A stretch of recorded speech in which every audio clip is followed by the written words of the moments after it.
For me, Liverpool in the last few weeks, it hasn't been pretty, I feel, although they played quite well against Brighton.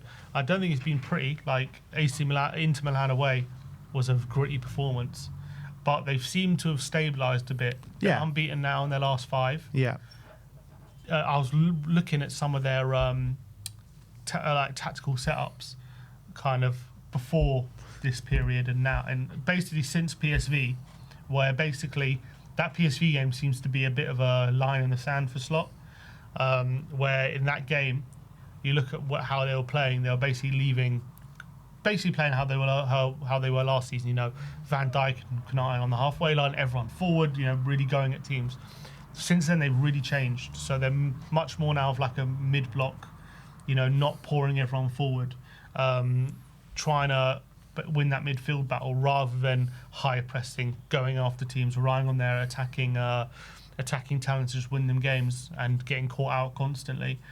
They've stabilised a lot more. I know even in this period though, did concede 3 to Leeds, could have conceded to Brighton, drew with Sunderland. So it's not like it's been perfect, but they're definitely they're going to be they've made themselves tougher to beat. They put Joe Gomez a right back who's going to be injured for this game, but that's obviously a very defensive-minded player there. Back. But yeah, he's not very defensive-minded though, so I'm actually not as worried defensively about him. But offensively, obviously, he loves to get forward. I wonder if they'll play him. They've played like Jones and Szoboszlai in those roles, but I think Szoboszlai will probably play in the right wing. Is Conor Bradley still injured? Conor Bradley's there. He could play him as well. He came on last game. Oh, he came on last game. He's suspended. Oh, he's suspended. Oh, perfect. He didn't come on last game, so I had someone else. Was he suspended last game, or is he suspended this game? He was suspended last game. Ah, so he's all right this game then. What was that? 1 minute. Yeah, he's fine for this game. Okay. So they could play him, but they're very much focused on crowding that midfield and making sure they're not losing that battle, which has been a massive problem for them for a lot of this season. Constantly getting overrun, constantly getting teams getting in down the sides, constantly leaving 2 players back and getting caught out. Slot has changed it, and so as much as they're not the attacking threat maybe they could be with their talent, it's going to be a different kind of game potentially as it could have been a month ago. Yeah, I mean, as much as they've tried to shore up a bit defensively, I don't really think they've done a great job of it. Like, they conceded 3 against Leeds. They should have conceded multiple goals against Brighton. So teams are still able to create chances against them. So it's just about how we're able to exploit it, how we're able... I mean, is Frank even bothered about winning that midfield battle, or is he going to be just focusing on down the flanks? Mm-hmm. Down the flanks is, they're fairly weak defensively down the flanks. Game, exactly. Yeah. So could this actually play into our hands a little bit from that aspect? Yeah, could do. And I definitely think when you look at Kudus potentially up against Kirkes, that's a battle I can see Kudus thriving, because Kirkes hasn't had a great season. I don't think defensively he's got to grips with what Liverpool want. So I think that's a battle he could potentially get excited about. I think Moani, Konate's been awful this season, and also Moani probably knows him quite well from international level. So that's definitely something I think we could get some joy out of. I'm a bit worried about Xavi. Is he going to get out muscled again? Is this game going to pass him by, or is he going to thrive? I'd like to think he'll thrive. I also think their midfield is not like... They don't really have a defensive specialist as much as Gravenberch's great, and they're all good. Like, I feel like he might be able to pick up some space in that middle, but whether he'll be able to get away from those midfielders and lay on the killer blow, not so sure. I would like to think maybe he could. I'm more worried about the pivot, to be honest. Whatever pivot we play, I'm worried about. Doesn't matter who it is. I'm worried about getting overrun in that middle.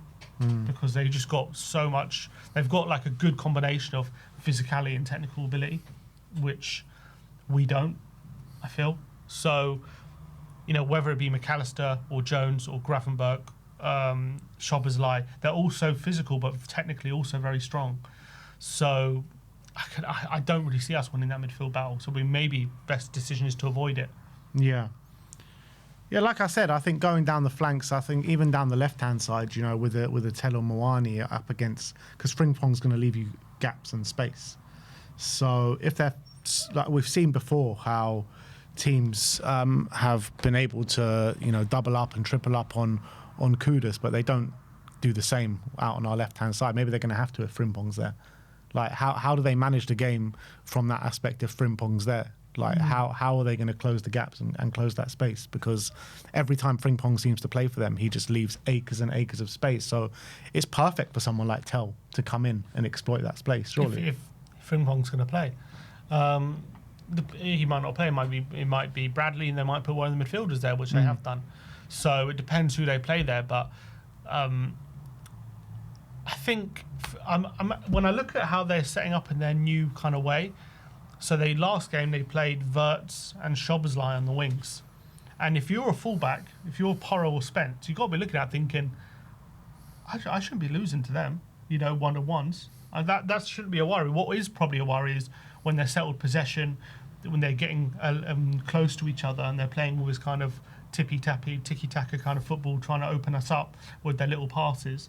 That's when you've got to be worried with overloads. But when, like, if you're Porro, one-on-one with Wirtz, you shouldn't be too worried. Same with Spence up against Szoboszlai.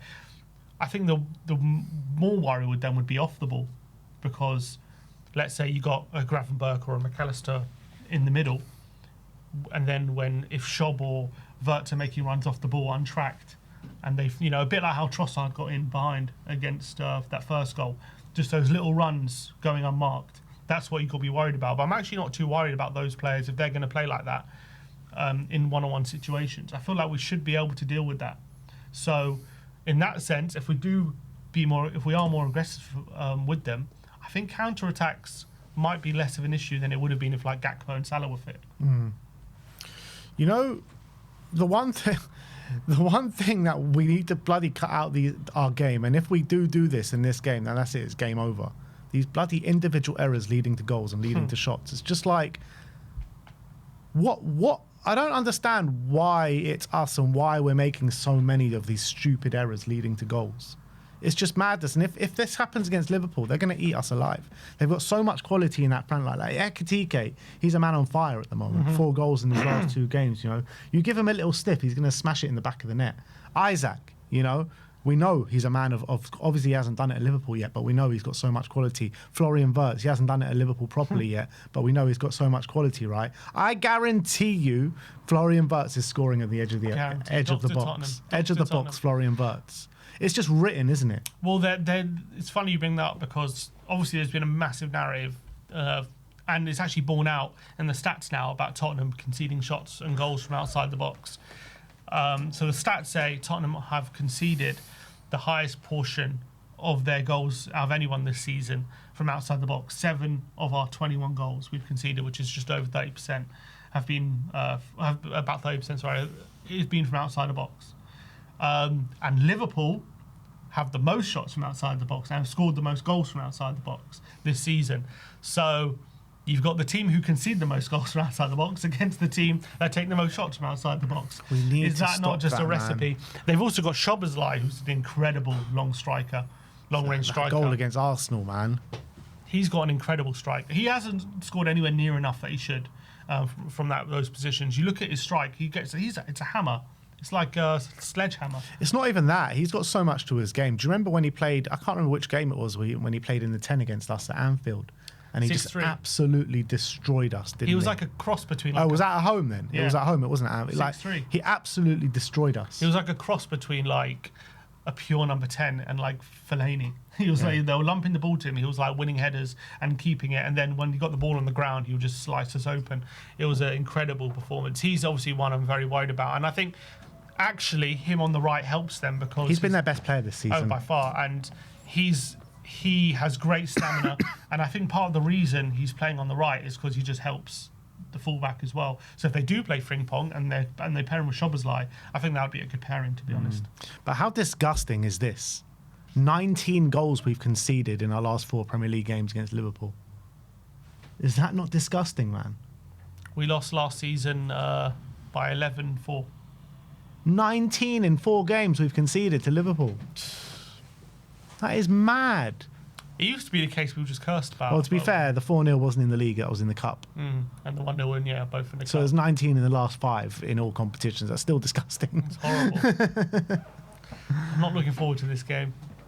But At some point, we're going to have to like just shore it up and tighten up a little bit under Liverpool because they always seem to just score so many goals against us, man. the thing is with Liverpool, we went for a long period where we were just really cursed against them. Obviously, loads of last-minute goals we conceded and losses. And then it seemed as though all that luck got channeled into one game, which was that famous game under Ange where they had that goal ruled out for VAR. And that was obviously terrible call, and we scored a last-minute own goal, and they had 2 red cards. So like all that luck from all those years pretty much got channeled into one game. And then ever since that game, it's just been like a nightmare. It feels like they've like taken out on us the VAR decision every single time. They're like, yeah, all right, fine. You want to play that game? Yeah, we'll just smash you. But when you think about it, like when that VAR decision happened, but we get the last minute winner, and it's like party time. We're out there like partying like we just won the league, and it's like everyone's on top of the world, and they're sitting there like this game has just basically we've been cheated out of this game, and they're celebrating like no tomorrow, and they probably held that. A lot of those players probably held that like in their heart. Absolutely. And they definitely haven't let us get away with anything, because ever since then it's been battering after battering. That was one of the most lucky wins I've ever seen. Seriously, it was crazy.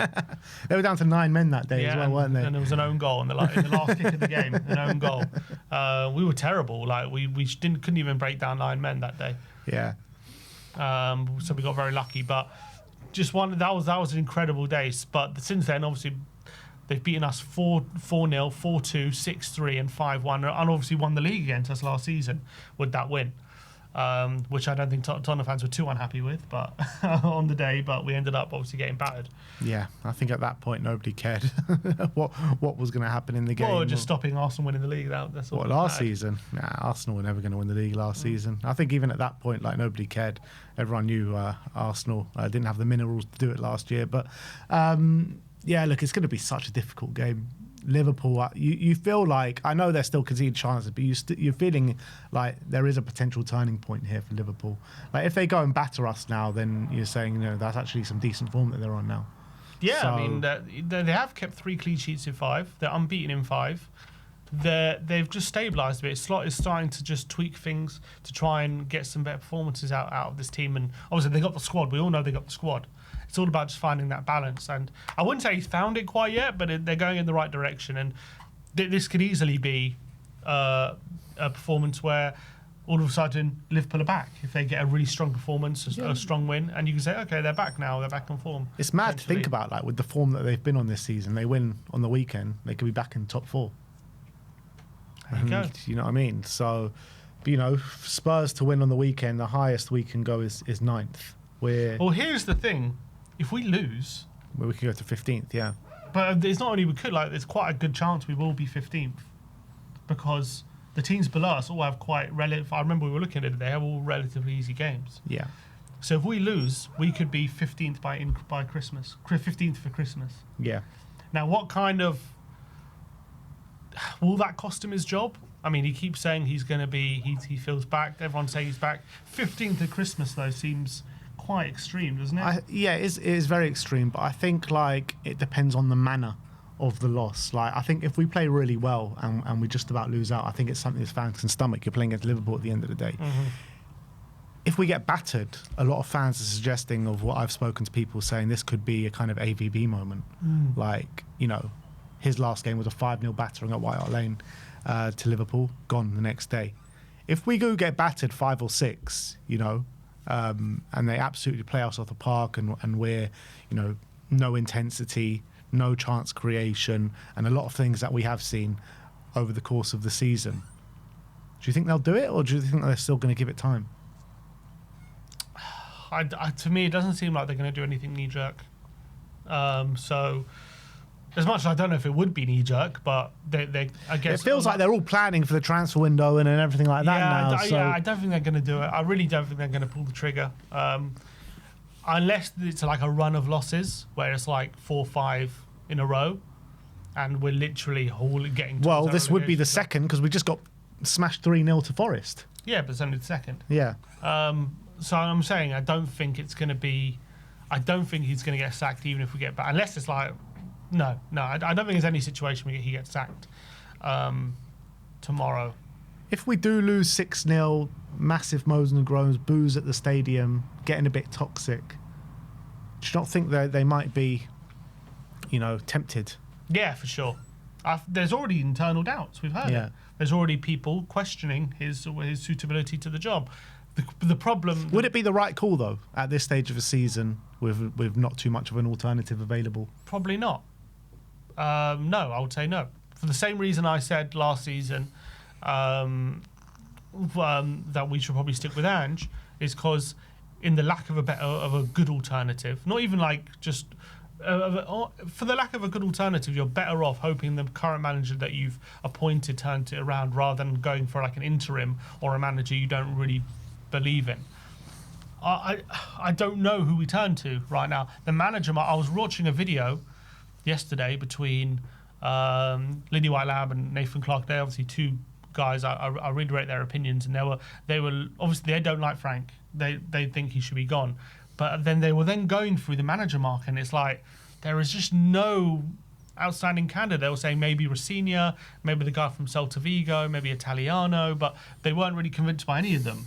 So it's like that's the problem we've got in our hands. We've got a manager who I don't think's the right guy, but it's also like there's not a great managerial market right now of forget even available managers, because that's people who are just free on a free right now. It's literally, you're looking at maybe Xavi. That's it. I can't really think of any other ones who are currently out of a job. Then maybe you're hoping and praying, waiting for the World Cup to finish, so some of these managers come available. Then the managerial market might look better. Maybe Tuchel, maybe Nagelsmann, maybe Poch. Then all of a sudden you've got maybe a choice of some good managers there. So you might be worth just waiting till the end of the season, or you're looking to get someone out of a club. But I don't know who you would go to. Do you go to an Iraola, who's currently on a 10-match winless streak? Is it Marco Silva, who's a good manager, but is he the answer?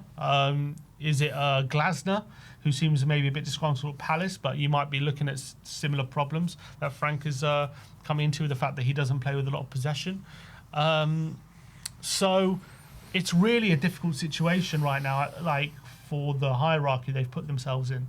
So I think they're just going to give Frank every opportunity. Yeah, I agree with that. And it's probably the best. It's probably the best move. Like, just give Frank till the end of the season. I think obviously if there's any actual thoughts and worries that we can get relegated, then that's probably the time to bring someone in from now to the end of the season just to save it. But if we're just hovering around mid-table and we're winning a few games here, losing a few games there, give him every opportunity to turn it around this season. And if we're still unconvinced at the end of the season, then like you say, there'll be a bunch of managers there. And, the key one, Pochettino, will be willing to take the job for sure.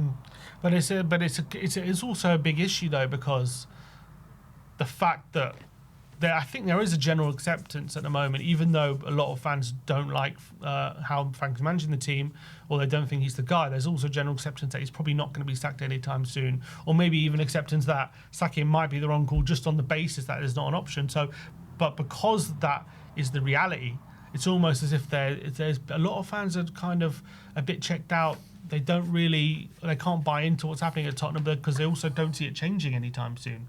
So it's like, what is there? It's like, okay, it's not going to change, but we have to accept it. So what do? We just have to hope and pray it changes. We've just got to go through the motions. That's all it is. That's what it feels like every week, is just that we're going through the motions.